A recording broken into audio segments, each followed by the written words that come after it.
Ladies and gentlemen, get ready to listen to some mumbly jumbly. All the way from St. Albans, your host for tonight, Abs the Magic, Super Coach Godfather. Hello, everybody. Thank you for joining. Welcome to my channel. Today, we're going to talk about Angus Brayshaw. I think I had about 10 requests for Angus Brayshaw. So let's get stuck into Angus Brayshaw. Now, before we do that, one of these requests came from a good friend of mine, SDS Supercoach. He's a very well-spoken young man. He loves Supercoach. He loves talking about Supercoach. He does a great job too. I've gone through his videos. They're awesome. So if you haven't heard of him, type it up, SDS Supercoach, and please subscribe to him as well, because we want to boost him, make him 1,000 subscribers too. Let's get all these young guns. Let's get them all up there. Let's build everyone up. Let the Supercoach community stick together, and let's build up all these young gun podcasters. Now let's get back to my episode. We're talking Angus Brayshaw. Now before we start reviewing Brayshaw, I've got another small announcement. See my team here, which is empty. I'm going to show you my entire team. Probably very soon, but I'm not going to tell you when. It's going to pop up in one of my videos out of the blue, but it's only going to stay there for 1 hour, and then I'm going to hide it again, and then I might re-release it again for another 1 hour, and then hide it again. So it's going to be a surprise. We're going to do a little bit different to most. We're going to play hide and seek. Okay, so we're going to show you our team, but you've just got to be there at the right time to watch it. Let's get back to the review. Angus Brayshaw, priced at 550k. Okay, that's not bad. So, what's he averaging? Well, we don't actually need a notepad for this. Actually, we do. We're going to use this notepad in a minute. What is he averaging to get this price? He's averaging exactly 100. Well, that makes sense because 5.5 is the magic number. So to get 100, we need him to probably go at about 110 for a defender.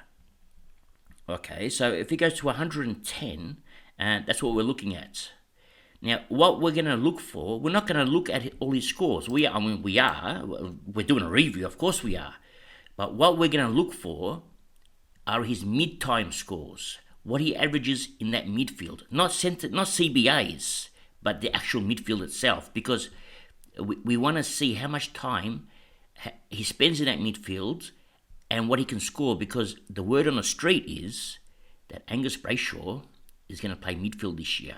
Well, that's the rumour, okay? So we never go by rumours. We never trust these coaches, okay? Just calm it down.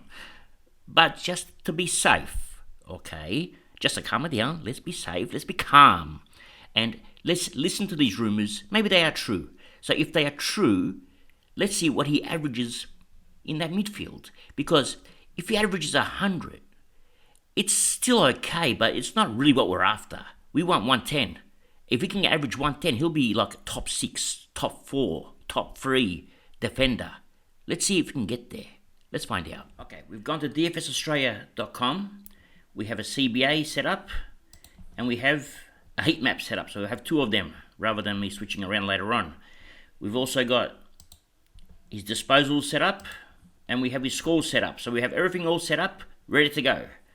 Now I'm just going to, before I even go there, I'm going to show you one more thing which I didn't show before, which was his previous averages. They're not that high. Okay, 67, 81, 83. Now remember I told you about that wing position I don't like? Well, that is the reason why. Most of these are on the wing. He was a winger, and the wing is no good, and the averages show that. That's why I don't like wingers. Now, one more thing I need to show you is the games played. 2022, 22 games. 2021, 22 games. 2019, 22 games. 2020, 14 games, but there was only 17 games that year, so he only missed 3. So he's missed 3 games in 4 years. He's durable. Okay, even 2018, 19 games. This is the kind of player we like. Okay, Brayshaw, CBAs in 2021. only one game. That's 45% CBAs. The rest, I wouldn't even count them. So he didn't do much CBA action or midfield action in 2021. But in 2022, things started to change. Let's have a look. Oliver. I'm surprised that Viney is so high up there. Petrarca, Gawn. So maybe Petrarca's going to go forward. If they're talking about Brayshaw playing more mid-time, maybe someone's got to move out of there. So maybe Petrarca goes forward, or even Viney does a different role. We don't know. All right, but anyway, this is interesting. Now, but Brayshaw's 2022 CBAs, the first 19 rounds, he was nowhere near it. Actually, he wasn't. We're going to find out where he played. But he started slowly getting in there in round 20. So round 20, 21, 22, he played CBAs. And then round 23, and then the two finals, he played in, but not much, 52%, 59%. They're not that high yet. They're not at the same height as even a Viney, where he's gone 80, 81, or they're nowhere near an Oliver, but we don't know how much he's going to spend in that midfield. Now, his CBA started in round 20, so we've only got 4 rounds to play with here. So 123, 113, 113, and 83. That number 3 is very common. Of course, they use the number 3 because there's a TH in there, just to make me say it. Anyway, so all 4 of these scores, if you add them together, then divide by 4, calculator, it comes to 108. Now, our average is 100, but average in that midfield is 108. So that 108 average is very, very good. We're very happy with that average. So let's hope that if he can have this, if he can finish the season on a 108, he's a top 4 mid, or top 4 defender. He'll actually have defender mid status as well. Have DPP. Is not bad. Let's continue. I just want to show you the difference between rounds. Let's say a couple. We're just going to randomly pick some and then go to each one of these. Actually, let's go to these ones first. Round 23. This game he scored 83. Right, and that's because he played a lot on the wing. He didn't actually have a big game on this game. He played a lot on the wing. You can see it. So that's probably why he had a bad game in round 22, round 23. Round 22 had a better game. Well, it looks like he's on the wing, but he's not. He's ruck rover because he's here, he's there. So wherever the ball is going, that's where he is. He's following the ball. So even though the heat map shows you that it's here, it just means that he's been there a lot more than he's been here. But he's actually following the ball from the looks of this map. All right, so he's actually ruck rover. That's awesome. Let's go to round 21. Again, the same. See, he's everywhere. He's ruck rover. This is awesome. This is really good. He's following the ruckman around. Or he's following the ball. Again, the same. Even though the heat map is here, he is everywhere. So he's following. He's actually not. Even though it shows that he's on the wing, he's actually not on the wing. He's with the ball is on the wing. That's why he's there. But he's everywhere. I'm liking what I'm seeing. This is round 19 now. He didn't have midfield CBAs this round. And you can see why. I mean, it's still good. Even in defence, I mean, if they move him to defence, he's still a good player. He's still going to score high. But his defence, it's not a bad position. I'd rather, if he's going to play defence, I'd rather he be around here. But he's still doing good. This is previous. So these are no CBA. See, he's more in defence now. He's not doing a ruck rover role. So he's not everywhere now. See, this is the perfect spot too. But he's not everywhere. He's just here now. See how the role has changed?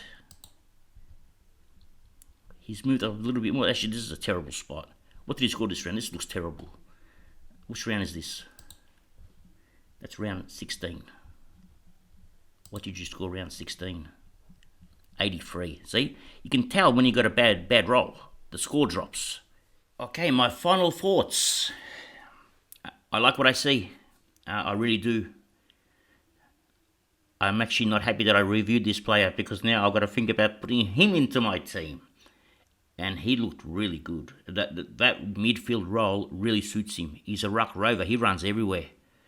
Can he hold that spot, and is he going to have that spot, is the question. Like, is he going to have that spot for 22 rounds, or is he going to have that spot for the first 5 rounds, and then they're going to put him back into that defence? That's the question. However, they did persist with him in that midfield in the finals, so it is a possibility that he will play midfield. Keep a close eye on him. Watch all the presses, see what the coach says, and put him on your watch list. My final analysis would be, and let's get this pen and paper out. Watch list, okay? Put him there. Watch him close. When you watch Melbourne in the pre-season, don't watch Melbourne. Watch Angus Brayshaw. That's what you watch. Or any other player that's playing that you got your eye on. Don't watch the game. Forget about the game. You are a recruiting manager. You're a talent scout. Just calm it down and don't worry about the game. Watch the player, okay? He's on the watch list, and 90% chance of joining Abs Magic. That's all for today. Thank you for joining.